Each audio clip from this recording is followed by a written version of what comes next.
Things are heating up leading up to next month's by-election. We'll tell you how the Parliamentary Registration Department is preparing. It will be the same as it was in the general election. 25 more murder victims memorialized today. I think it's more than just a wall with names on it. An update on the EMS strike in Grand Bahama, and 2 chefs looking to bring the country another Olympic gold. I'm working hard towards that. It's my goal and it's my dream. I'm Nikia DeVoe, and this is NB12 Weekend.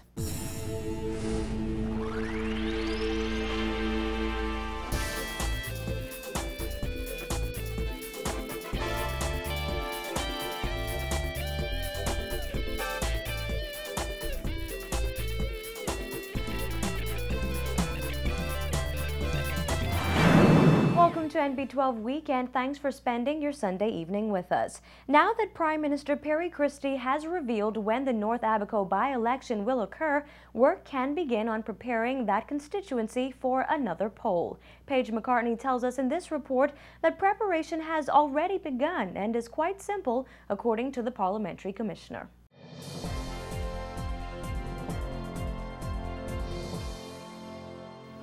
Parliamentary Commissioner Errol Bethel said because the North Abaco by-election is just one constituency voting, it won't be as daunting a task as the recent general election.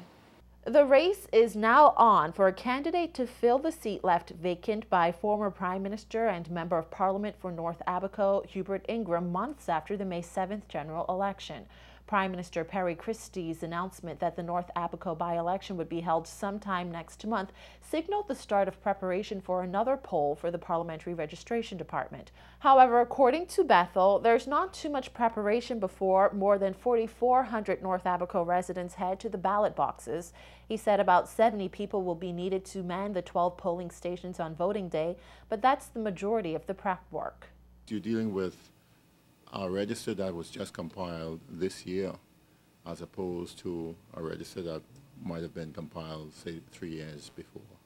You are doing an election in a constituency, so you have to think about setting up a polling station in each polling division in the constituency. In terms of that particular constituency, it will be the same as it was in the general election. The main difference is that you are now focusing on one constituency rather than all 38 constituencies in the country.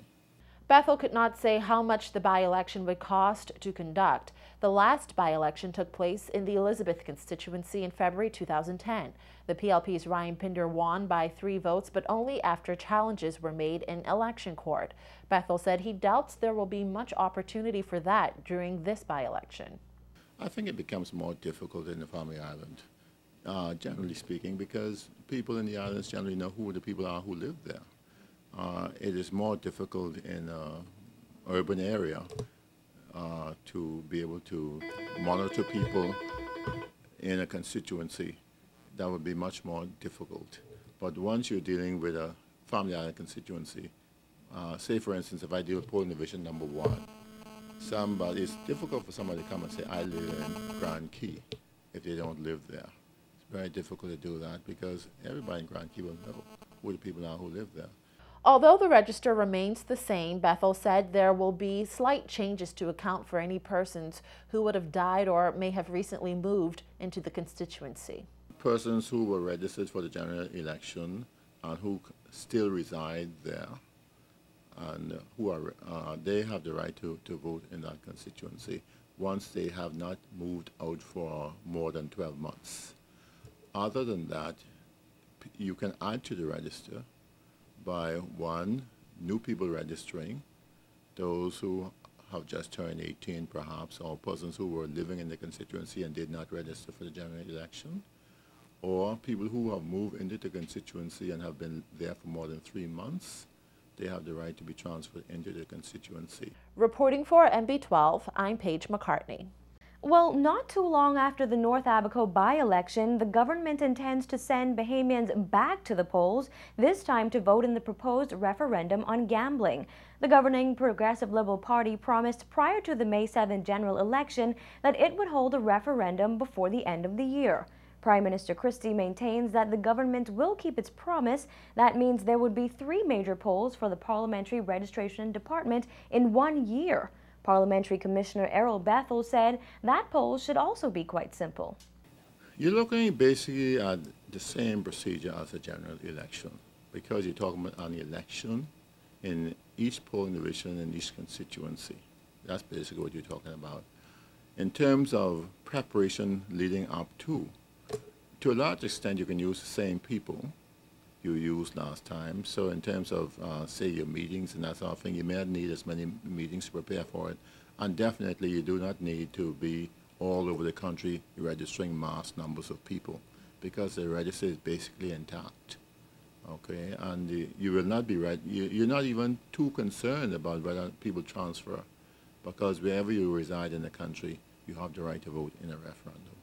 Well, many have questioned the cost of holding another major poll. Prime Minister Christie has not revealed how much he estimates the referendum would cost, but said it would certainly not be the millions of dollars that a general election costs.